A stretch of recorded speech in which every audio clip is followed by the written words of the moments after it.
Voyons maintenant comment s'inscrire sur notre MOOC. Donc, sur la page d'accueil du site, on va se rendre à droite de l'écran sur le raccourci qui est en dessous de s'inscrire. On clique dessus.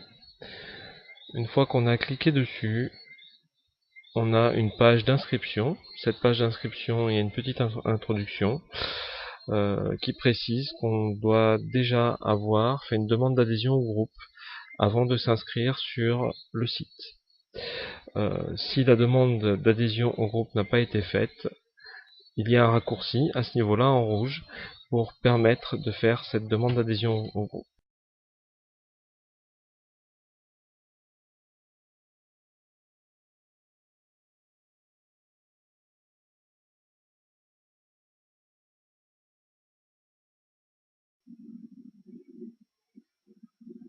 Alors, dans créer un compte, il propose à nouveau un formulaire avec un certain nombre de questions.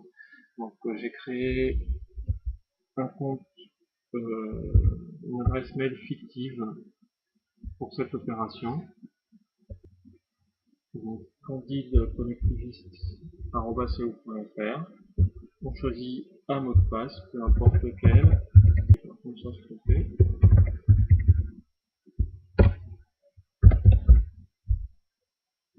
Ensuite,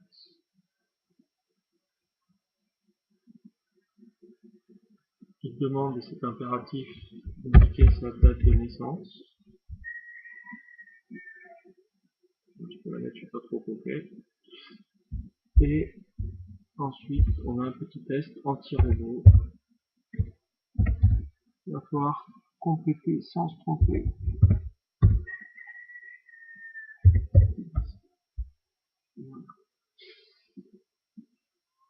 On accepte les conditions, évidemment, hein, comme toujours. Il peut être nécessaire de les lire.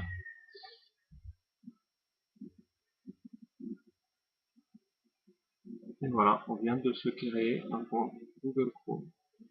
Pour utiliser tout ça, il va falloir quand même valider son compte en se connectant à Yahoo.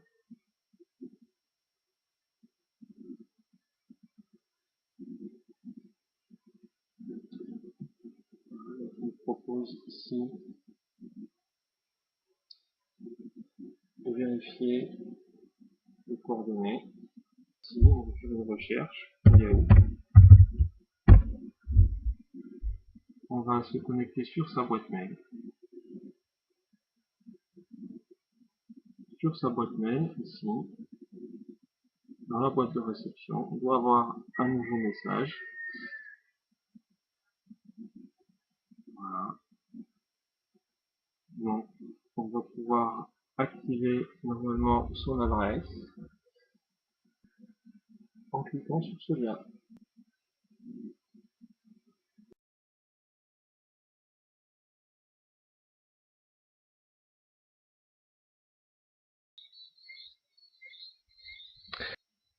Ici,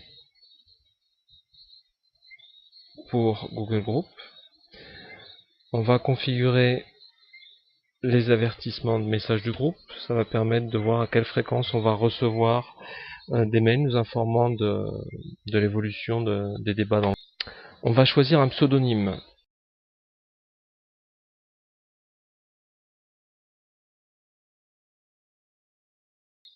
On va choisir un pseudonyme.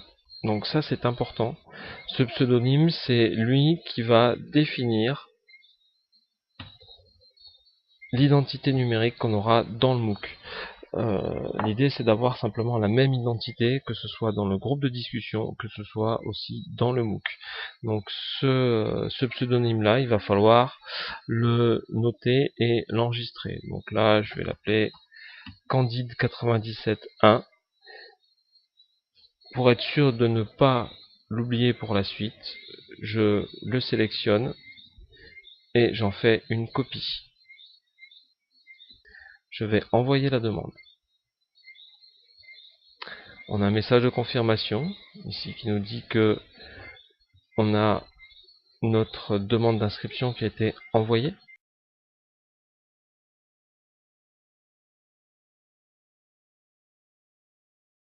Je reviens ici au niveau du formulaire d'inscription et je vais pouvoir, maintenant que j'ai mon pseudonyme, commencer à le remplir. Vous êtes en possession du pseudonyme approuvé lors de l'inscription au groupe de discussion. Oui. Il est copié dans mon presse-papier. Je sélectionne. Je continue. J'ai la charte que je dois lire qui s'affiche ici. Donc je ne vais pas prendre les détails de la charte un par un. C'est important de la lire, sachant que c'est ce qui va définir le fait qu'on a compris les usages qu'on attend du groupe de discussion, et aussi conditionner le respect à un certain nombre de règles pour rester dans le MOOC. On s'engage à respecter la charte, on clique sur continuer, et là on va avoir un champ ici. Ce champ, il va consister à une série d'informations que, en tant que gestionnaire du site, j'ai l'obligation d'avoir ma détention, sachant que les membres du groupe et du MOOC vont pouvoir diffuser des informations, publier sur le net, même si c'est fait sous couvert d'anonymat. Il faut que s'il y a un problème légal, on puisse identifier les gens. Donc cette liste, ces informations qui sont là, ne seront pas divulguées. Simplement, j'en ai besoin moi, à titre légal. Donc vous indiquez votre nom, prénom, le pseudonyme qu'on a copié tout à l'heure. Donc là, si on l'a copié tout à l'heure, il suffit de faire un copier-coller, bouton droit, coller. Candide 97.1 s'affiche. Et une adresse mail.